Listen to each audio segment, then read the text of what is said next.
All right, let's dive right into this explainer and completely re-examine one of history's most misunderstood figures. I mean, when we hear the name Esau, we usually think of a villain, right? A fool who just threw away his destiny, or a guy entirely rejected by God. But today, we're going to look closely at the source material and uncover what is actually a profoundly human tragedy. This is the story of a man of immense strength, generosity, and courage, whose greatest weakness wasn't malice at all. It was simply living for the immediate moment rather than the eternal. We've probably all heard this striking biblical verse, and honestly, it usually shuts the door on having any sympathy for Esau. But today, we're challenging the idea that Esau was cursed or inherently evil. Instead, by tracing his life through the texts, we are going to uncover a breathtaking story of irreversible loss and ultimately the beautiful triumph of forgiveness. It's a narrative that's going to turn our assumptions completely upside down. Section 1. The immediate man, living in the present. So to really understand Esau's fall, we first have to understand his nature. From the very beginning, literally emerging from the womb red and covered in hair, Esau was a man of the physical, tangible world. He lived entirely in the present moment. He was a creature of pure instinct and action. Esau was a rugged hunter, and his strength was directed outward into the world. He was physical, he was immediate. In fact, Isaac loved him for the tangible game he brought home. Jacob, on the other hand, well, he dwelt intense. He was hidden, strategic, and always calculating the long game. Basically, Esau was an impulsive man governed by what he could see and feel right now, completely unaware of the invisible forces shaping his future. And this brings us to his ultimate tragic flaw. Coming in utterly exhausted from a hunt, Esau finds Jacob cooking a simple bowl of stew. In that moment of intense physical depletion, Esau's perception of his immediate hunger completely eclipses his future reality. So, when Jacob demands his birthright in exchange for the food, Esau trades his eternal, spiritual inheritance for a momentary physical relief. The biblical text sums up this transaction with a pretty chilling phrase. Thus Esau despised his birthright.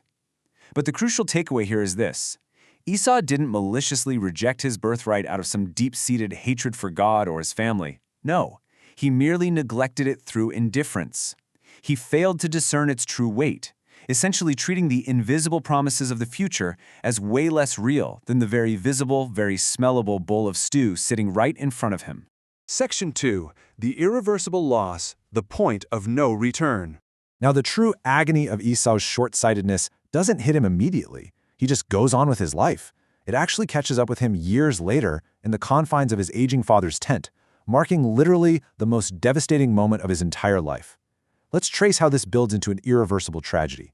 Esau does exactly what his father asked. He hunts the game, prepares the meal, and confidently arrives at the tent, totally assuming his blessing is waiting for him. But just minutes prior, Jacob, disguised as Esau, had stolen it. When Esau enters, Isaac trembles violently. The blessing has been given, and in the ancient world, it simply cannot be taken back. Esau discovers in real time that some choices just cannot be undone. The text tells us Esau lets out an exceedingly great and bitter cry. Bless me, even me also, O my father. Hearing this raw, agonizing plea, we can feel the sheer heartbreak of a man who finally recognizes the immense value of what he surrendered. He wants the spiritual blessing now, but it is entirely too late. The central line of the covenant has already passed to Jacob. Section 3. Forging a new path, the wilderness years. Following this profound loss and, a temporary burning desire to kill his brother, Esau becomes unanchored.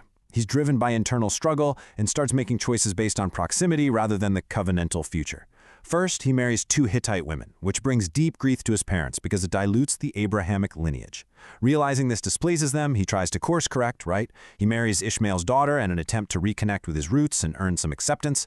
Finally, he separates himself entirely, relocating his massive family away from Canaan to the rugged, mountainous region of Seir to basically forge a distinct legacy of his own.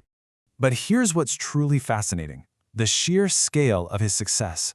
Despite losing the primary covenant blessing, the sources make it explicitly clear that God still deeply cared for Esau. God gave him the land of Seir as an inheritance. He empowered his descendants to conquer the giants living there. Esau prospered immensely, building a massive, wealthy, and powerful warrior nation known as Edom. He found purpose even when his original path was completely lost. Section 4. The triumph of forgiveness, choosing grace over vengeance. Now, even though Esau initially vowed to kill Jacob in his raw grief, the ultimate climax of his story isn't the loss of his birthright. It actually occurs decades later, when the twin brothers finally reunite out in the wilderness. Jacob approaches their reunion in absolute terror, bowing to the ground 7 times, fully expecting the wrath of a betrayed warrior. But instead, Esau runs to him. He embraces him, he kisses him, and they both weep together. Instead of the bloodshed Jacob feared, Esau chooses grace over vengeance. This gives us one of the Bible's most moving acts of reconciliation, proving that despite losing the covenant, Esau never ever lost his humanity.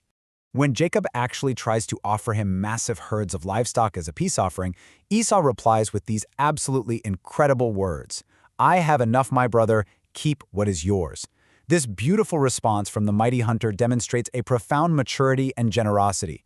It shows us without a doubt that Esau had found peace, healing, and abundance entirely outside of Jacob's shadow. He had finally let go of the bitterness. Section 5. Rethinking Esau's legacy. What does hate really mean? Okay, so this brings us right back to our provocative opening. If Esau was so generous, so quick to forgive, and clearly blessed with his own nation by God, why did the prophet Malachi, and later the apostle Paul in Romans 9, explicitly say God hated him? Well, to understand this, we have to look at the ancient Near Eastern context. In this specific literary context, hate simply means to prefer less. The sources give us a brilliant example, a biblical law in Deuteronomy about a man with 2 wives. The law refers to one wife as loved and the other as hated, but it doesn't mean literal emotional disgust, otherwise he'd just divorce her. It merely means choosing to favor one over the other for a specific status or role. And the crucial context here, especially in Romans 9 and Malachi, is that God is talking about the nations of Israel and Edom. God's divine plan for humanity required choosing one specific lineage, Jacob's, to bring about his salvation covenant for the entire world. It was a matter of divine election for a global purpose. It was absolutely not a lack of personal, emotional love for Esau, the individual man. Because the truth of God's care for him, it is absolutely undeniable. Think about it. If God literally despised Esau with emotional animosity, he wouldn't have empowered the sons of Esau to destroy giants. He gave them Seir as an everlasting inheritance. The text explicitly states that God fought for Esau's descendants exactly in the same way he fought for Israel in Canaan. He loved Esau immensely, blessing him with his own mighty legacy. Esau's tragedy definitely warns us against the blindness of short-sighted choices. Trading what is eternal and foundational for what just feels good in the immediate moment. But his final weeping embrace in the desert reminds us that true strength doesn't just lie in conquering giants, it lies in forgiveness. The mighty hunter transformed his legacy through grace. So as we wrap up this explainer, I want to leave you with this question. What kind of legacy are your daily, immediate choices building?